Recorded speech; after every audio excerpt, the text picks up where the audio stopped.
and it's in the breaking. We come unbound,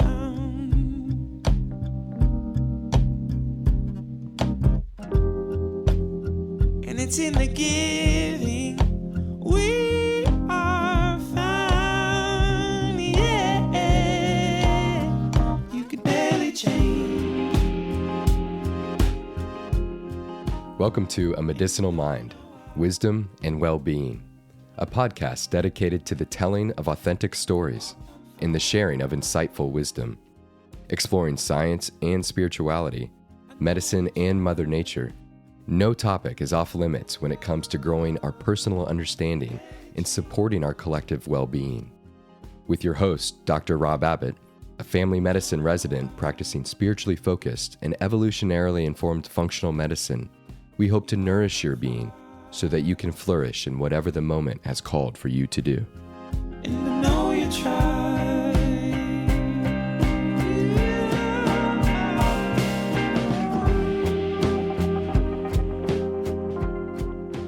In episode 58 of A Medicinal Mind, Wisdom and Wellbeing, I have a wonderful conversation with my new friend, classically trained chef and certified yoga teacher, Jennifer Iserloh. Jennifer is a graduate of the Institute for Integrative Nutrition and is the best-selling author of 50 Shades of Kale and Healthy Cheats, as well as her most recent book, the Superfood Alchemy Cookbook. In this conversation, we begin with an exploration of Jennifer's childhood, the role of chronic disease and family food addiction to influence her career into the culinary arts. From here, Jennifer shares how some of her own health issues and emotional attachment to food led her into nutrition, functional medicine, and publishing books about nourishing and delicious food. She then pushes us into a discussion of creativity, artistry, and the role of her yoga practice to deeply influence her professional and personal pursuits. Digging into her role as a health coach, as well as a coach for functional medicine practitioners like myself, we see how she blends practical tips and empathetic understanding to support her clients. She provides some very inspiring advice and guidance for innovative clinicians to bring greater awareness to their practice and overall healing pursuits. Expanding into the art of holding the therapeutic space, we engage in a thought-provoking conversation about the many ways in which we can promote engaged listening, storytelling, and a narrative of holism to provide the greatest chances for us all to heal and remain nourished. We then lead the conversation to a discussion of alchemy, starting first with Jennifer's definition of alchemy and how she has taken a deep dive into alchemical principles and the medicinal properties of certain foods to make a comprehensive book, blending in therapies for the mind, body, and spirit, using more than just food.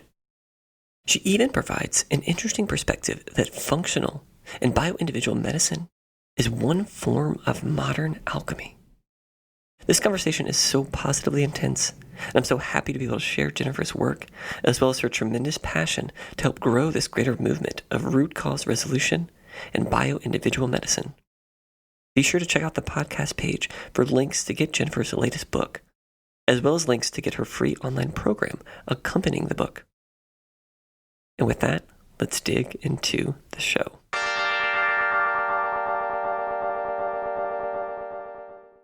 Jen, thank you so much for joining me today. We're going to have a great conversation. We've had some great conversations before, getting on today, so I know this is going to be a wonderful discussion. So thank you for joining me. I'm so thrilled to be here. It's so funny. I think maybe you could share a little bit too of how we first sort of got connected, but I saw your name and I was like, that's an interesting name. I've seen that before. Didn't think much about it beyond that though. And then sure enough, we started talking and your husband was who I've been connected with through the Functional Forum. So I was like, of course, small world. I feel like we're two sides of the coin. I'm doing the coaching, emotional cookbook writing for the functional medicine community, and he's doing the hardcore tech, marketing, sales. And so, as a team together, we're really championing what you guys are doing in the field. And you're amazing healers. And, you've healed us, in our own personal lives in many ways. And, our focus is really to support you and get the word out about functional medicine and the amazing work you're doing. Yeah. Well, it's just, these small world moments. I live for these small world moments. They're just so fun. And been really grateful for, Uli's work and for getting to know you and have an opportunity to share some of the work that you're doing, because you definitely wear a few different hats, that's for sure. So, but before we get into, any of that, I wanted to maybe step back a little bit in time and didn't know if you wanted to share a little bit about your childhood and perhaps maybe even aspects of your spiritual background as a child.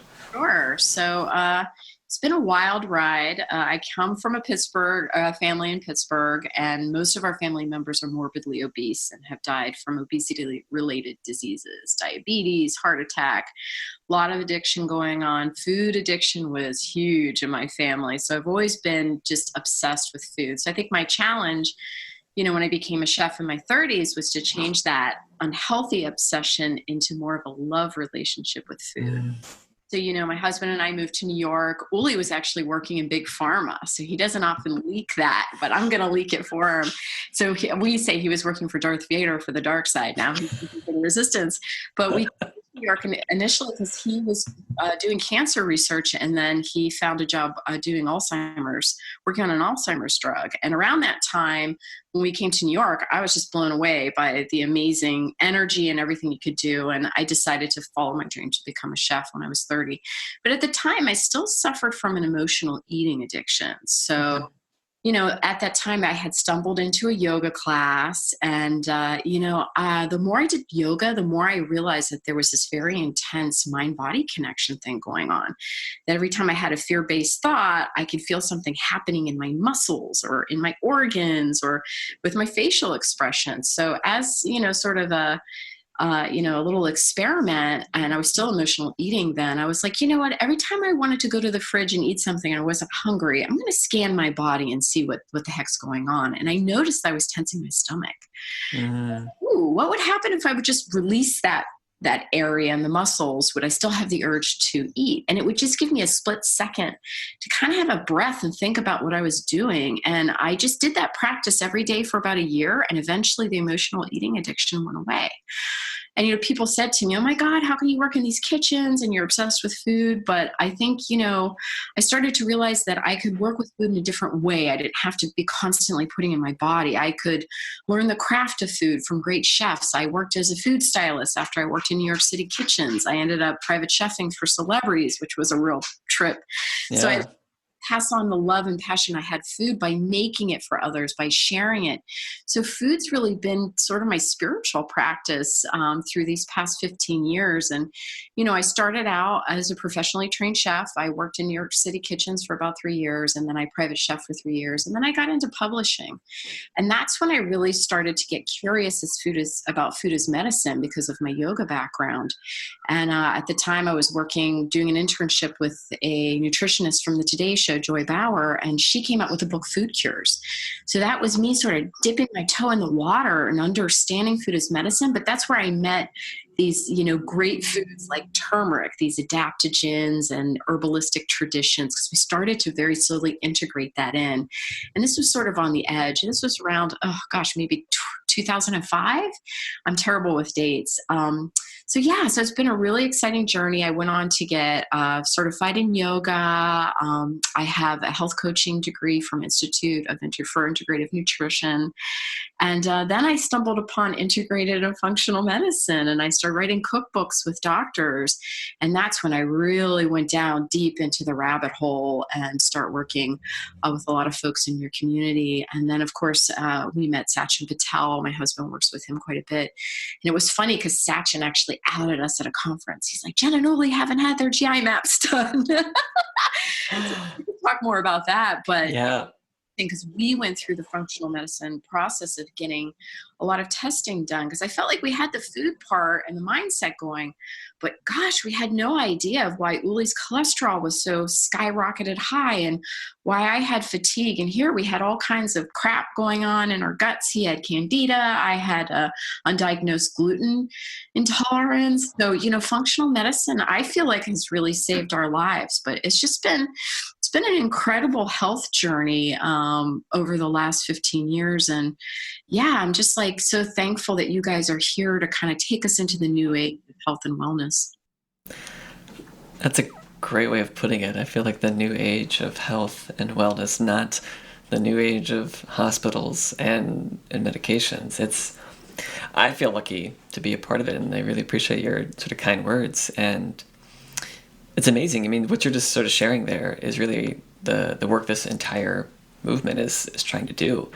And I love too how you sort of illustrated, and this is how our practice works. You know, when folks have the nutrition dialed in, some of the lifestyle dialed in, and still are kind of what I call stuck in the mud, you know, needing some specialized testing to unearth those reasons, those deeper whys, and then being very precise about therapies. And so I think it's funny, you know, Sachin's doing some wonderful work. So, and he's a funny guy too, so I could totally see him, you know, up there, you know, kind of, you know, outing you guys, so to speak. But I'm kind of curious, you know, just hearing a little bit about that early experience of being around, I mean, so much unhealthiness, so much obesity and food addiction. As a child, it can be troubling to, I think, navigate food choices. I mean, we see it all the time. Kids aren't able to eat the foods that we want them to eat if it's not being provided to them. But I was curious, you know, what that experience was like for you, because people get really adjusted and they're normal, as we know, maybe not normal. Yeah. And, you know, the way I grew up, we didn't really have a lot of like overweight kids in my class. So I really felt like an outsider.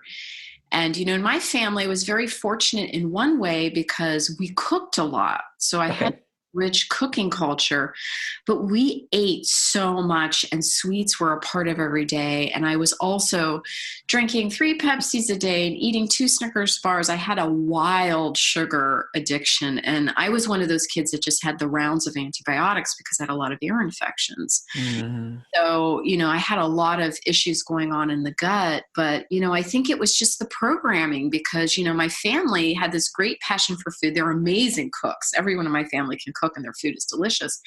But, you know, my parents came out of the Great Depression. They were kids during the Great Depression. So they were drinking things like coffee soup that they would make for kids from the ground of used coffee and lard sandwiches because they didn't have meat or they didn't have food. So having food was a real luxury. So I think that generation kind of overdid it because when they were kids, they didn't have it and they wanted to provide that, you know, for their family. And also that idea of just nurturing, because I lost my mother when I was young as a child. And so did my father lost his mother in childbirth when he was born. So I think food took the place of that mothering. And, you know, I was raised by my gran and she was a great mother figure for me, but she grew up without a mother too. So we had this, not having this love. So food kind of took the place of love, but in a very negative way where we were just like overdosing on it. And, you know, I still have that enormous passion for food, but I've been able to focus it more in writing and teaching. And then also the idea of making food as medicine, sexy and delicious. Because for me, growing up in that culture and, you know, the Hungarian Italian culture in Pittsburgh where we just make this luscious stuffed cabbage and all this stuff. It's like, how can I take plant-based eating, paleo, ketogenic, and a lot of the stuff that you guys use in functional medicine and make it really appetizing? Yeah. So my books, when I write programs for doctors, you know, I'm walking that fine line of, yes, it's medicinal, but it's not going to be blah because nobody wants to eat medicinal food, you know, and also like, how do you get things like adaptogens into food? You know, I made these cookies.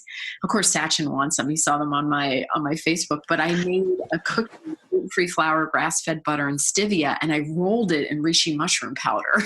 No kidding. I was all over that. I'm going to take those to this conference, but you know, that idea of just getting turmeric into things, you know, working the medicinals into the recipes, because compliance, I think, is the hardest thing. And as a health coach, I'm right there with you guys. It's getting the patient or the client to work these foods in. That's where, you know, you really get them to adapt, you know, these healthier eating habits. And how do you make it easy? How can you, you know, even if they have to buy their cauliflower rice, if they can't make it, you have to find ways to turn people onto these healthier forms of eating. And I think just my background in that obsessive, like sexy love food has been actually a good thing. At the time it was horrible, especially when I was in my 20s and I was overweight and I was trying to date. But, you know, now it's kind of a gift, but I feel like a lot of the drama and, you know, us kind of healing some of our our wounds as wounded healers. Those wounds, which, you know, in alchemy you call the lead, actually become gold later on because we can connect with people. You know, I don't think there's a functional medicine or integrated doctor out there who hasn't healed themselves of some life-threatening illness. And that's why I call you guys shamans. Mm-hmm. Shamanic tradition, usually you die and come back to life. You've been to the other side, and this is how you're able to heal people so efficiently.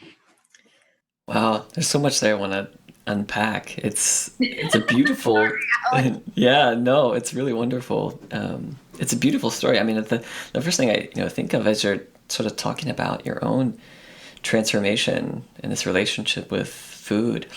My partner in my practice, Ryan Hall, his wife is this beautiful artist, and I say that first because she actually bakes these wonderful plant-based goods, gluten-free products, and it's just fascinating the process that she does to create such delicious food. But it's art, the artistry that she puts into it, and it's her yoga practice. I mean, it's everything that she's doing, and they have a little 7-month-old, almost 8-month-old baby, and she's been, he's right there with her on her chest, on her back, in this practice of making this artistry. And, for some people, they could just see it as, here's a delicious thing that I can eat because it doesn't have those other ingredients I can't have. But it's so much deeper than that, and seeing sort of that deeper yoga practice in what she's doing, and knowing, just hearing your words and seeing your own transformation, like that's what you've sort of morphed into. But at the same time, trying to be practical, because yes, making lifestyle changes, making dietary changes, it's really, really challenging. I mean, was at a wonderful conference that Chris Kresser was speaking at, and he was talking about the very well validated, studied phases of habit change and understanding cues, understanding intentions, and all these things, and needing to potentially break it down to that level to help people. Because simply knowing the information, knowledge, or even maybe the sort of surface, I want to do this, is not enough to maybe break some previously troubling habits, to build something new. So, I was curious, maybe we're in this sort of health coach realm now of your world, and didn't know if you wanted to share aspects of what you're finding outside of maybe food, but also within the food realm, practices and things that you're doing with folks to help them, navigate making new positive habits. Yeah, and you always have to keep in mind that you're working in two realms, right brain, left brain. That's what that caduceus is. That is the symbol with the the snake, and it's on the cover of Joe Dispenza's book, Becoming Supernatural, which is amazing. I just read that. And what that is really, that's an alchemical symbol, but alchemy is basically Western yoga. But it's the idea that you're dealing with emotions and logic, practicality and feelings. So, when you're coaching people, the first thing I do is deal with feelings, because if you don't get around the feelings, they're not going to do what you tell them to do. And I have to tell you, I'm a compliance person. Yeah. And I coach a lot of doctors too. And they're like, I can't get the content for my website. I'm like, all right, what's going on in your practice? What's going on in your life? And the first thing I tell them is, I'm a busy entrepreneur. I'm working 70 hours a week. I know you're trying to be an entrepreneur and run a practice and heal people. So, you have to be compassionate. And that's what integrated and functional medicine doctors have tapped down. They care. So that's half of the battle right there, is that you're connecting, that you're caring with people, but you still don't want to let them off the hook. So it's always kind of that sandwich thing where you're like, tell me what's going on, or let's deal with the emotions. Once there's a release of that, then people are very happy to take up the new habits. The other thing is, the mind is elastic to a certain point, but it's like a rubber band. You don't want to stretch it too far because it's going to break. So I always tell people, don't make a million changes at once. And this is also good for you guys too, that if you just take gluten out of your diet, if you take gluten and dairy, you don't know which one is the culprit.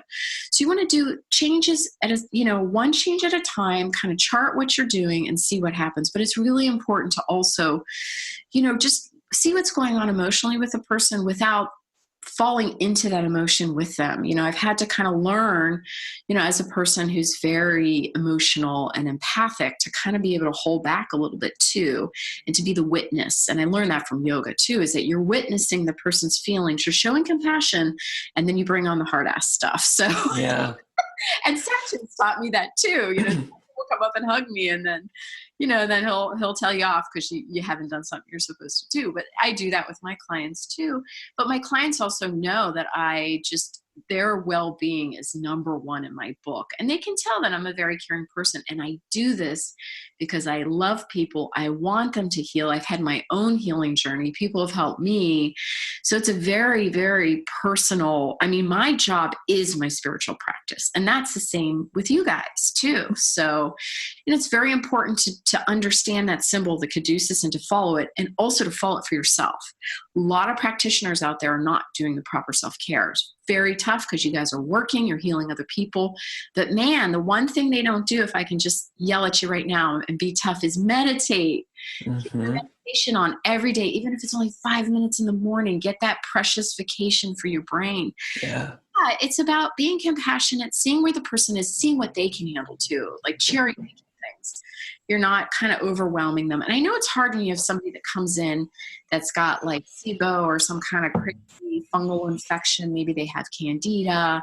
Maybe they have cognitive stuff. There's a lot of stuff going on. It can be very overwhelming for them when you're telling them to remove everything from the diet, and you have plans for them, but you want to kind of give it to them in bite-sized pieces. So maybe you give them something 1 week or 2 things a week. That's in terms of coaching. And people are going to mess up. And I tell people that right off the bat. And I tell them, you mess up, you fall off the horse, brush yourself off, get right back on. A lot of people cry in front of me. I love crying more than anything you could know. And people get embarrassed. I'm like, dude, that's the way you release negative emotions. Alchemists call the crying the release of calcified feelings that are stuck in your head and your heart.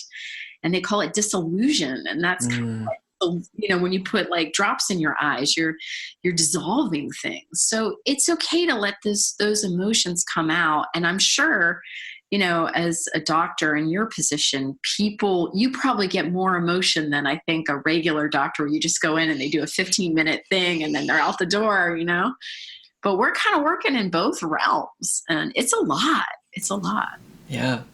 Well, I think you hit it exactly on the head. I mean, it's blending these two, and we call them two worlds. They're not really two worlds. I mean, it's this interconnected, it's the whole idea of, quantum physics. As soon as you start identifying something as a particle, it's no longer a wave, but it has this beautiful duality. And so you have to suspend your disbelief and recognize this beautiful duality. But that's what the space is. And, being able to be willing to hold that space and knowing, you might have a visit and you won't talk about anything medical, or maybe you won't even talk about food. Maybe it'll just be listening to somebody and in difficult relationships and being able to release that. And yes, you do not get into those kind of conversations into the minutes because you have 10 minutes. I mean, it's just... That could be where the healing happens. And also when you have that kind of conversation, then you give them the prescription for the food and they just do everything.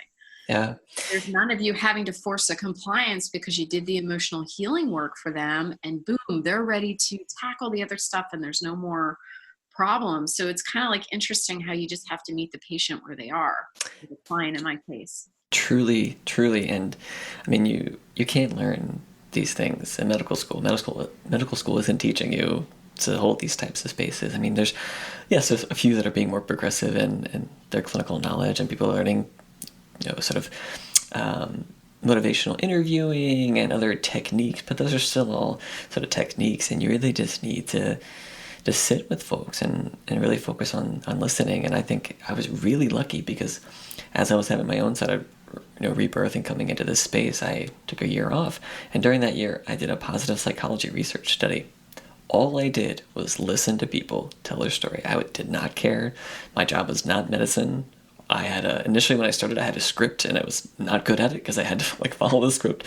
But then it became more natural, and you were able to hold that space. And people who had just met me, didn't know who I was, start crying as they're telling their story about what they're grateful for. All of them are about to have major cardiac surgery with a mortality rate of 15 to 20% for some of them. And it was just, I'm so lucky looking back now to have that time where you could just hold that space.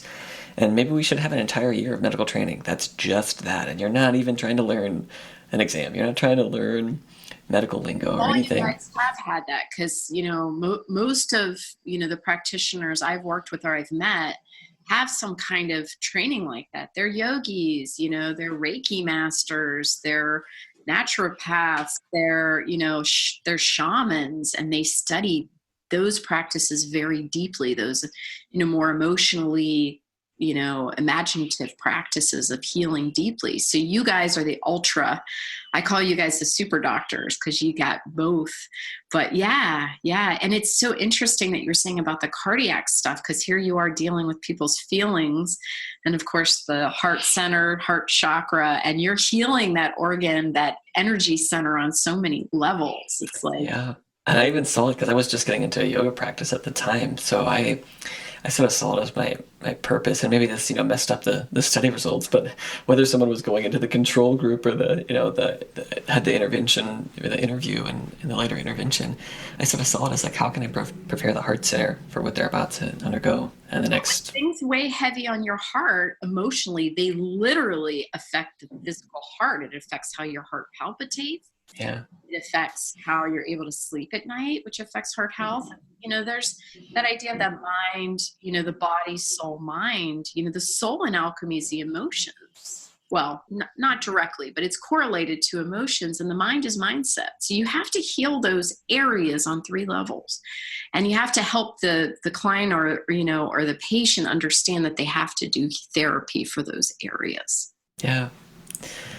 Well, I'm curious, you have this work with clients as sort of a health coach, helping them make these positive habits. And you've been alluding and interweaving this other story of this other hat that you wear and working with, providers, functional medicine providers. And I was curious how things might differ in a coaching role, or maybe you're doing more on the surface, business coaching or practice coaching with providers versus the sort of health coaching in the more wellness realm. And you mentioned, trying to get everyone to meditate, but I was curious how that works, and maybe on a practical level for a day for you, because I think about mindset, as you just mentioned.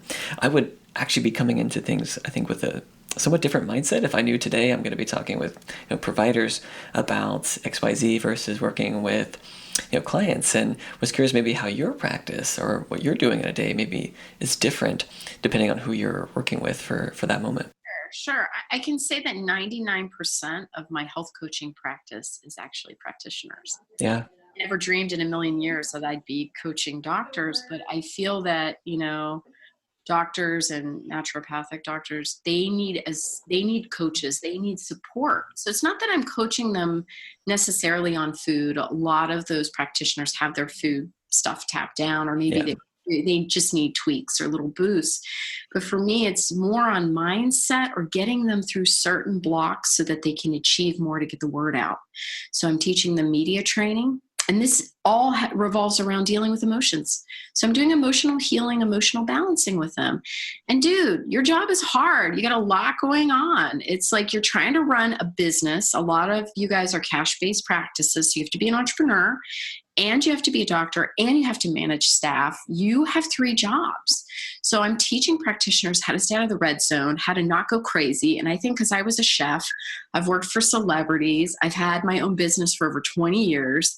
I've had businesses that have exploded too. I've been where you are. I totally know where you are. So my goal is to get you out of the danger zone. If you need to cry, you need to talk about something that you're embarrassed to talk to your other practitioners about, you can come to me for that. And the thing is too, because I'm not a doctor, an MD or naturopathic doctor, I think it's more of a safe zone for you guys, because I understand the work you're doing, because I've worked with you before and I've had this type of business. My business is cash-based too. So I totally get it. So whether it is I'm teaching you to get over the fear of doing sales, get over the fear of doing workshops, public speaking. I'm an extreme introvert. I've been on the Today Show. I've done over 40 live appearances. I have to constantly do videos for my platform. It's part of how I get the word out about the magic that I do. And you guys have to do the same thing. So just because we're sensitive introvert types doesn't mean that we can't be good on camera, that we can't do these things. But we have to get past the fear so we can change the bad things that are going on in this world, so that we can get the work out there and teach people what we do as healers. If people don't hear, see, know about us, there's no way for you to grow your practice. I mean, a lot of practices can grow by word of mouth, but nowadays a lot of practitioners want to do things remotely. Almost all of my coaching sessions are remote. And, I'm very lucky that I'm in this community, so people hear about me and they know my husband. But, if I really want to expand it, I have to be active. I have to have Instagram. I have to do Facebook Lives. I have my Facebook group where I interview functional medicine practitioners so I can bring you guys to my community. I do coach people that aren't healers, but healers are really my special niche. And I feel, because I'm an entrepreneur healer, and I have a lot of woo, but I have to have a lot of practicality too. Yeah. So I'm able to walk those two roads, and, that's really the work that I do. So I'm looking at, what is keeping you guys behind? Sometimes it's just pure exhaustion, which totally makes sense, or you have a sick family member. We all go through that. But I'm also helping you to think how to navigate around that somewhat so you can continue to do the special work that you do. And the few clients I have who are not functional medicine practitioners are people that usually have very, very deep injuries on different levels, but they've done a massive amount of work. And they're people that are hardcore yogis, or they're on the verge of walking the shamanic path, and they just want to do another layer of healing. Yeah. I'm going deeper with people that have had a 15-year-long meditation practice, who also work in different areas, or who have worked in different areas to heal themselves. So, so that's the kind of coaching that's exciting for me. The beginners, not so exciting, because that's a lot of heavy lifting for me. I want to work with people that are kind of in the know, and, and healers are, I think, need the most support. We get the least support and we do the most work. Yeah.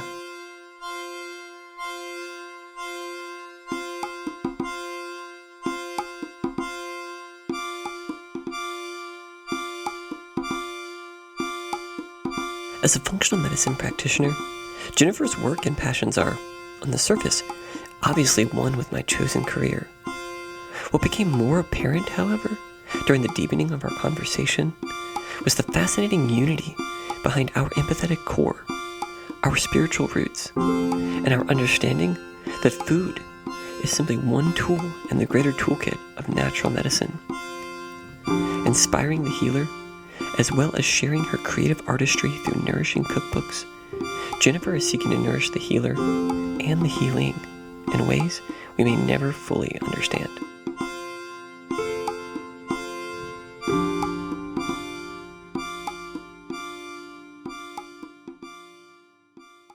And we need folks at all stages of the journey with skill sets. We need the heavy lifters. We need the folks seeking and helping with that refinement, because I think all of us in this space too feel like we can do everything. We should do the whole process, especially all these type A perfectionist physicians, wanting to control the whole process, and being able to step back and be like, no, it's okay. Like, I can have a team, and actually I'm going to probably have a better time working with a team, and it's going to be better care for the patient, and they're going to enjoy that process. But yeah, there's so many things, barriers that can get in the way of your own care that maybe you're blind to and don't see are impacting your work. And maybe it takes, I was, I'll say lucky, but went through the residency experience and got through only a portion of it. And so it was just, even knowing what I was going to go into, it became very, very clear that this was just not the path I was supposed to walk anymore. Because it's a very troubling road, and we're making doctors at this point who are, in residency, coming out of residency, just cynical and burned out because of the crazy system that we have. And then the sad thing too is we sort of compare it to what was, which was even a worse sort of overuse, overwork sort of system, and say, oh well, things are better now. Well, so 75 80-hour work weeks are normal, like that's okay. I remember the first day, like I didn't have someone else dictating my schedule. It was like, oh my gosh, this is the first day of my life where. And I tell practitioners all the time, get yourself a health coach, please. Mm-hmm. And it's not someone you have to hire and bring into the office that they have to be there every day. Get someone who's remote. Yeah. And who's going to do compliance, because your job is to do more the big picture. You're great clinicians. You're looking, at all the different pieces and bringing the prescriptive, healing remedies. And then you need a health coach to help the person execute.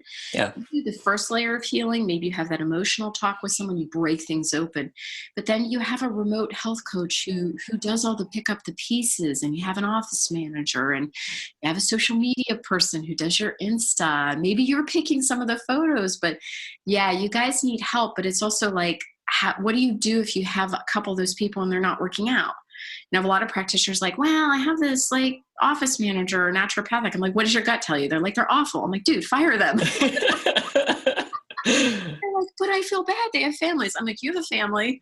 So yeah. I've started to get more ruthless about that perspective, more towards the traditional system. I look at some of the things in our system, like your job should not exist. Your job should definitely not exist. And people think like you're a horrible person for, we want to get rid of all this. It's like, well, it's inefficient. It's wasting money. It's leading to the poor health of this country. And let's just be real. And people spiritually, intuitively, and one of my best friends, before she started transitioning into education, she was at a job, and I remember this conversation, like it was, yesterday, and she was like, I don't feel like my job should exist. I'm kind of happy doing it, but it's like, how is this even a thing? And so I look at some of the things in healthcare, and I'm like, that job is just only exists because of this ridiculous bureaucracy, and it shouldn't exist. But you look like a horrible person because, yes, you're going to get rid of someone's job and their family and this. But radical change in alchemy is going to take something profound. And I know you've been mentioning this. And that person that's not doing a good job, or that the job shouldn't exist, that person is unhappy. I can tell you now. You know why? Because they're not following what their soul is meant to do on this Exactly. world. And it's never easy when you're following your soul's journey. I always think of, Joseph Campbell, who I love. He's the guy who coined Follow Your Bliss.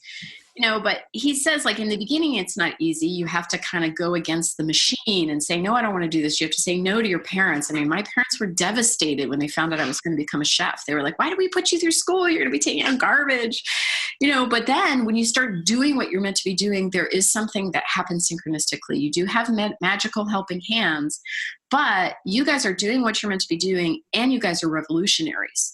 So this is where the difficulty comes in, is you're going against the tide. You're doing cash-based practice for people that are used to having health insurance. But what they don't understand is the stuff they get through health insurance doesn't really necessarily help them. And that's what happened to me. I went to my regular doctor, health insurance, got a gluten test. He's like, nope, you don't have any problem with gluten, because I long suspected. And then I talked to Dr. Tom O'Brien, and he's like, dude, that is not the right test. I went, paid for a $300 GI map. And yes, I have gluten intolerance. I was like, crap, which could turn into autoimmune, And that I found out. I kicked gluten out of my life. I dropped a dress size. I never have a muffin top anymore. My skin looks incredible. But, it's just a lot of people don't know that, because you guys, you're following your soul's path. You do have a lot of helping hands, because we have this wonderful community, and you have your gurus and your spiritual practice and the love of helping people heal. But then you guys are going against a system. We have a Death Star out there, and we're riding on those Ewok things. Yeah. So, man, that's so. So this is why I do this kind of coaching, to make you understand mindset wise why sometimes it's a struggle, but it also is very rewarding, because you're doing what your soul wants to do. Yeah. And that's, as a summary, as a phrase embodying everything that I'm living out, and I see others in the space living out, that's exactly what it is. You can't, there really is no word to say. We can say maybe confirmation, but you just know when you're finally walking that path. You're like, oh yeah, I am totally doing what I'm supposed to be doing. And the little things that bothered you before, symptoms, whatever, they just disappear, because you're in that entire alignment. And I agree with you. If someone is in a job that shouldn't exist, or doing something and not feeling accomplished at it, like, that is an example of someone not following their soul's path. And we're actually doing a service for them. It may seem harsh in a way, but to help them navigate and find that. And it's going to take radical change, radical authenticity to start walking those journeys. And I wanted to get a sense, maybe even in a deeper layer. You've been talking a little bit about sort of the alchemical philosophy, and it's a big part of who you are, and what you've been introducing into a new book. And so I didn't know if you wanted to sort of lead us into maybe more specific discussion, starting off maybe more 30,000-foot overview of what you see as this alchemical structure, and then maybe getting into a little bit of the weeds and details of what you see and how you've brought that into your practice and into the book. Yeah, absolutely. So I think people get really confused when they hear the word alchemy, but they also kind of get it. It's that idea of mixing things in a magical way for greater outcome, turning lead to gold, which could almost be anything, like a dying organ into an organ that's very robust, or turning your crappy mindset of lead into a very manifesting mindset of gold. And that's also what that caduceus is that we talked about, the symbol with the staff and the snakes is, where the snakes kind of cross are your chakras or your energy centers where all those vital glands are. So I started studying alchemy about 5 years ago because I plateaued out a little bit in my yoga practice. And one day I saw an image of alchemy and it was an engraving from the 1600s. And I was so intrigued because it's very intricate. And I think people like us that need a lot of mental stimulation, we like intricate things. So I was staring at it. I was like, what's this alchemy stuff about? So I basically read every book I could get my hands on about alchemy. And what I discovered is alchemy is basically the formula of how to heal the chakras. So in yoga, they teach you the chakras and they do teach you some general healing, whereas alchemy gives you a specific recipe or prescription on how to deal with them. But those prescriptions are actually laboratory terms because alchemy had a renaissance in, the 1600s when alchemy actually was chemistry back in the day, but alchemy also brought meditation and the feminine or the imaginative into it. And then in the Age of Enlightenment, it kind of split off into practice chemistry. So, alchemy gives you those operations, they're called, or those formulas or prescriptions, but they all look like cooking terms too. So as a chef, I was like, oh my God, I totally get this. So when they talk about, the root chakra, the base chakra, where your colon is, use fire to deal with that. And it's like so interesting. It's like, well, fire, what does that mean? So I looked up the foods to try to understand fire as in red. So a lot of root vegetables that are red, like beets, are very healing for that area. Spices like black pepper. Black pepper actually keeps compounds in your body longer because it has pepperine, which is an active compound that helps to hold turmeric and things like that in your body. So I'm like, oh, this is interesting. Root vegetables have a special fiber that helps to process and cleanse the colon. So it's really interesting. I was like, okay, well, what else in fire? It's like cooked food is also easier to digest. So there was like a lot of cooking correlations with what alchemy teaches and how to deal with these different centers. The next center up is disillusion, which is where the sacral chakra is. And that's where your sex organs are. But that's also like around the area, a little bit higher is your kidneys. So that's water. And it's like, God, of course, for our kidneys, we need plenty of water. And then all the juicy fruits are in that category. So this is where I thought, man, I should write a book about this. But the deeper I got into alchemy, the more I realized that it's dealing with these areas, these glandular areas on 3 levels. That's what the triangle is in alchemy. The triangle is the body, the soul or the emotions, or the sensuality, that's also sex, and, connection with people and the earth and food and how you have pleasure through food. And then you've got the mind, which the mind part, traditional medicine's got that tapped down. They've got the mechanics of the body, but they're missing that kind of luscious, soulful, emotional piece. So, I created this concept of a book, Superfood Alchemy, that really treats those areas on all 3 levels, but you also have to treat the body as a whole.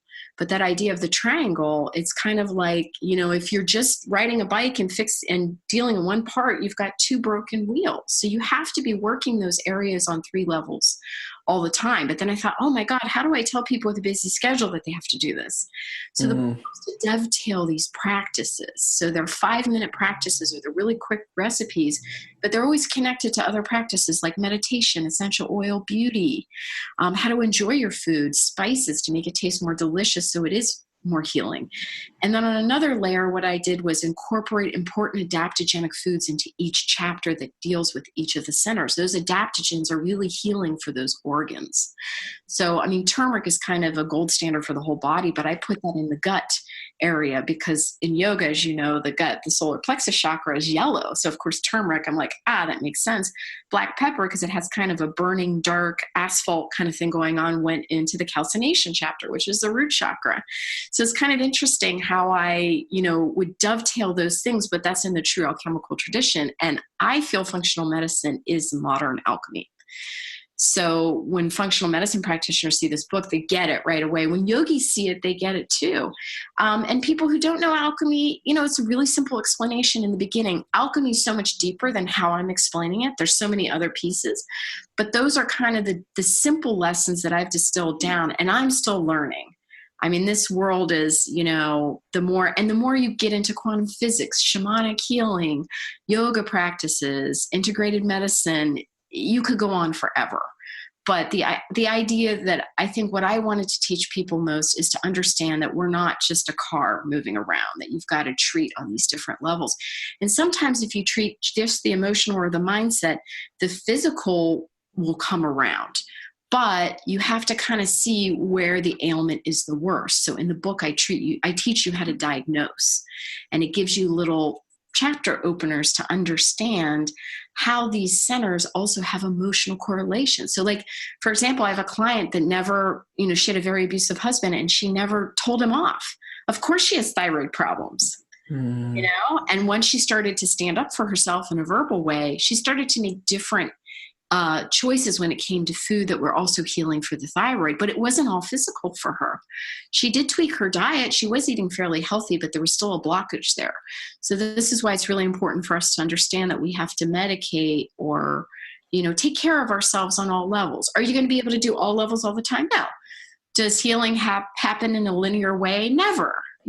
But if you have a lot of heart problems and that's in your family, that you got to deal with a heartache, like in my case, the mother figure not being there, and you have to deal with a physical heart. And that's why I'm kickboxing 3 days a week, and that's why I'm eating foods that are very healing, detoxifying for the heart. Things like greens, I'm doing a lot of adaptogenic herbs. I'm doing things like rondolia and, these kind of really important, herbal remedies. Nettle is another one that I love for the heart. It's really green and it's got a lot of detoxifying properties. But, I place these foods in different chapters, but you can use the book as a whole, or you can use it to treat the area until you get some balance and then go through the whole book.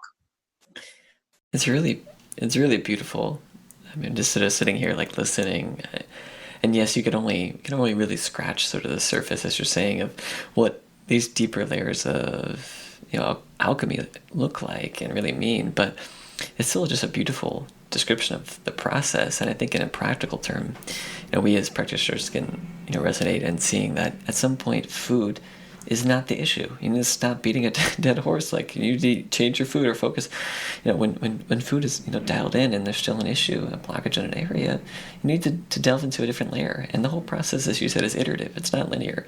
And things will start to reveal themselves when the moment's right, when the time's ready to focus on that, when you're ready to move past that blockage. And we do accept that. And I think it takes practice with folks to recognize that, yes, at this point, like, it's not the food right now. We've dialed that in. You've made some positive lifestyle changes. Maybe you're going to the gym a few times a week, but still having, these issues. But being okay with being able to recognize that. So I love how you describe, using the book, you can sort of use it as a whole. I mean, recognize sort of the whole message and the thematic message, but also sort of dive in more practically into these individual areas and maybe be able to diagnose where the deeper dysfunction is. Because we know in functional medicine, the symptoms may not directly correlate to that main area of dysfunction. Right? You may need to look a little bit deeper and understand, what is this really telling me, and look at those different layers. So thank you for kind of providing that as a good explanation. And the difference between something like alchemy and yoga is that alchemy really is science merged with spiritual practice. Yeah. This is another reason why it appealed so much to me, because of my background in nutrition and being a chef. And there's a real science. I mean, you've got chemistry and physics happening. Mm-hmm.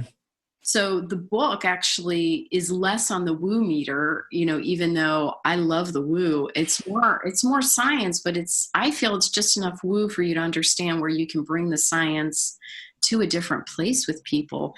And I think, as a practitioner, it doesn't mean you have to necessarily run out and get a whole nother degree, but that's why you guys are so drawn to your yoga, your energy work, your Reiki, because that's how you're picking up on emotions. So you guys are totally ready to do the work on all levels.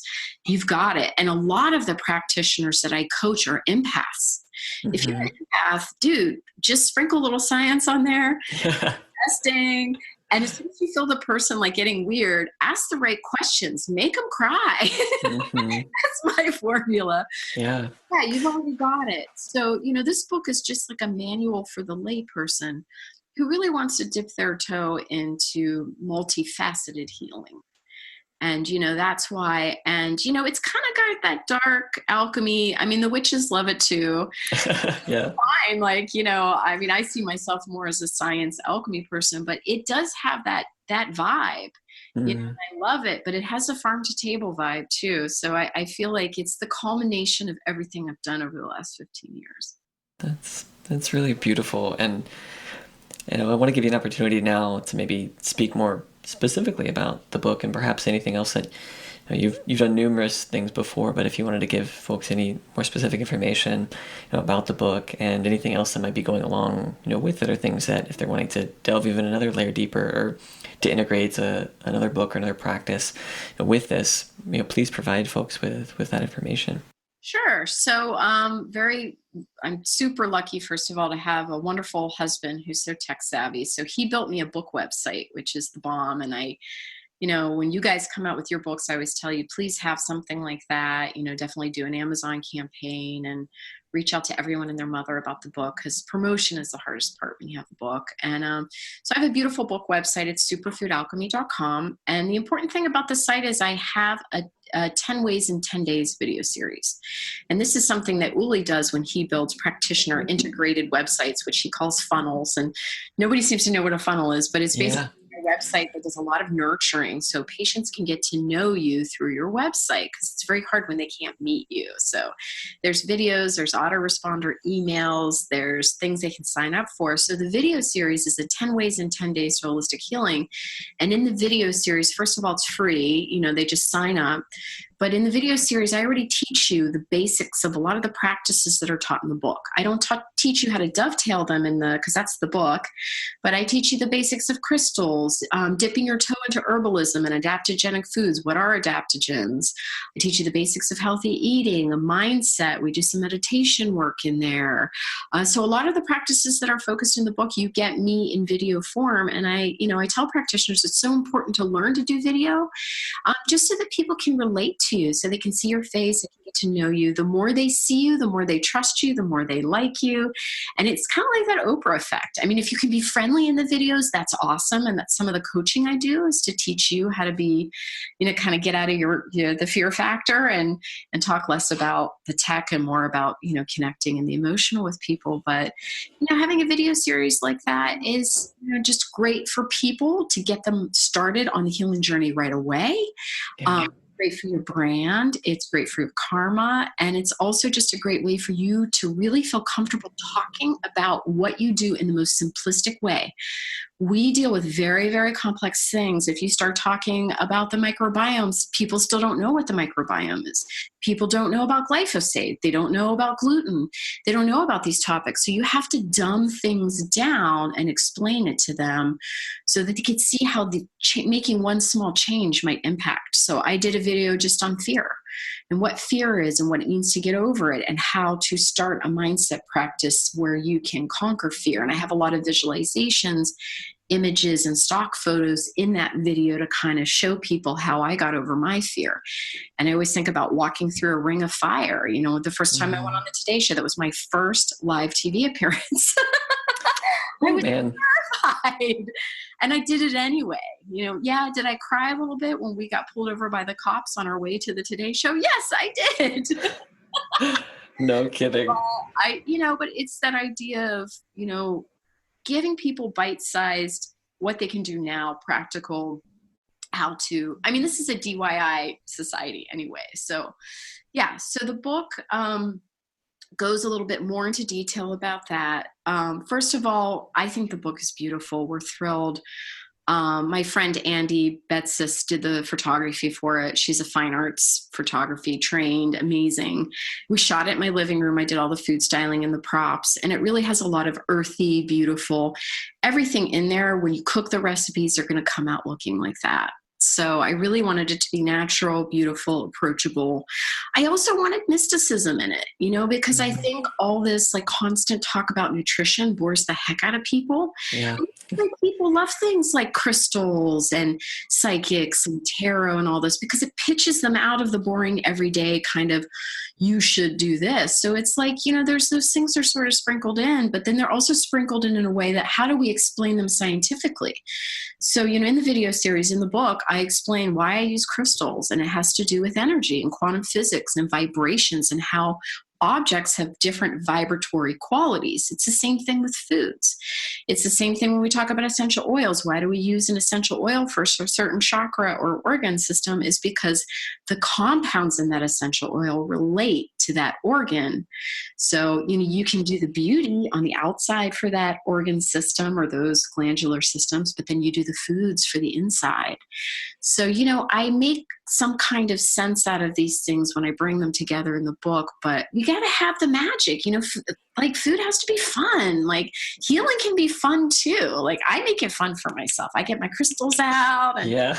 in the kitchen and I cook and I rock in the reishi mushroom. I rock that reishi mushroom every day. Like I make my coffee, I roll my cookies in it.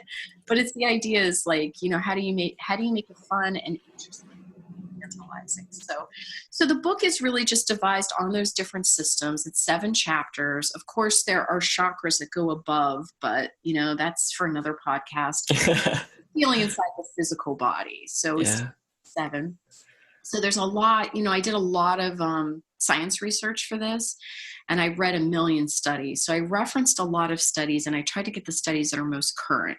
So like how chocolate can potentially be good for cognition. Reishi mushroom's a big one for cognition too. How selenium is great for your thyroid, but you don't want to do too much. And here's why. And here's the right dosage of Brazil nuts to do for this recipe. Don't overdo it. Like a lot of people don't know these things. So yeah. So it's not always better. Yeah. Dosage, recipes, going through the centers. Of course, I like people to heal the individual, but the bigger lesson is to bring all those chakras, clean them all out. I tell people work in the place where you have the most pain.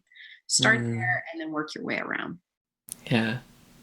It's really beautiful. I mean, I'm sort of laughing here when you were talking about the mysticism, the magic piece. There's this hilarious video. So back to my partner and his wife. She was there's a video I was watching. She was kind of explaining they were making some cookies with different ingredients, and she's doing it with their daughter, she's I think 6 now. And at the end, she's they're talking about the ingredients, and she's like, and magic, and it's probably the most essential ingredient. But having that piece to enliven it. It's energy. And if you read anything about quantum physics, there's actually this fabulous book. It's called The Eagle's Quest. Fred Alan Wolf, I think his name. He was on Secret, and he was a physicist, like really hardcore atheist physicist who had this amazing shamanic awakening. And he taught at one of the universities, I think University of Wisconsin or some such. If you read that book, he talks about how he got into quantum physics and how similar it is to how shamans heal people. So this is how Reiki and energy. But, when you have like a client or, a sick patient come into your office and you show them that you care about them, right there, the energy. And when someone walks in a room and they're a cool person and they're very charismatic, how much does that shift your consciousness? How much does your consciousness affect the physical health of your body? So, now that we're understanding all this, we're realizing that the woo isn't so woo, that it's very ingredient, especially when it comes to healing and having fun in life, man. Like, I want to enjoy my life. Yeah. Yeah. Well, this has been a wonderful conversation. I mean, your energy, your passion, it's entirely clear. And I hope folks hear that and resonate with that who are listening. And please, go out and get this book, go out and make it your own practice. I think some of us, sometimes we get stuck in like, there's a cookbook and it's not, we don't make it part of us or we don't resonate with things, but there's so many layers to this book. So please, go check it out and sign up for the video series, explore that for yourself. Yeah. And if you don't have time to cook, just do the essential oil diffuser recipes and the meditations, even a lot of people are like, I don't have time to cook. I'm like, there's smoothies in there. They take 10 minutes, but there's other practices to do. So. Yeah. So there's it's once again, more layers and layers that you have in this book. And so thank you for sharing all of it and for doing the work that you're doing. I know we talked to before, and I know we're going to be able to cross paths in the future, hopefully at a conference or connect in some way. There's so many guests that I have on that I put on a list of I need to meet in person someday. And with my faith, I know it will happen. But didn't know if you wanted to leave folks with perhaps a final story, piece of wisdom, or final reflection for our conversation today. Yeah, I think with, everything that's going on in the world now, I just want people to know that they do have the ability to heal themselves and live the life that they want. But it is up to you to do that. And, people like myself and the wonderful work that the practitioners are doing, we're guides, and you have to do work. You have to change your mindset. You have to help changing emotional states, and you have to change what you eat. And there's no way around that. But once that happens and, the healing starts, man, watch out. Yeah. Seriously. So. Yeah. Well, thank you for that. And thank you for all of this. It's been a pleasure. So talking to you, I can't wait to meet in person too. I'm sure we'll cross paths at one of these conferences. Totally. Yeah. Thank you. All right, my friend, keep up the great work, and thank you so much. Thank you for your presence and willingness to receive a new narrative, a passionate perspective, and perhaps a deeper sense of connection with our collective purpose. Please share this podcast with any and all that you believe will benefit from its intention to relieve one's doing and engage one's being. Please share your comments about the conversation on our podcast page and leave a review in iTunes so that the voices in this space can spread to all ears ready to receive it. Music credit goes to Dillingham for their song Vessel.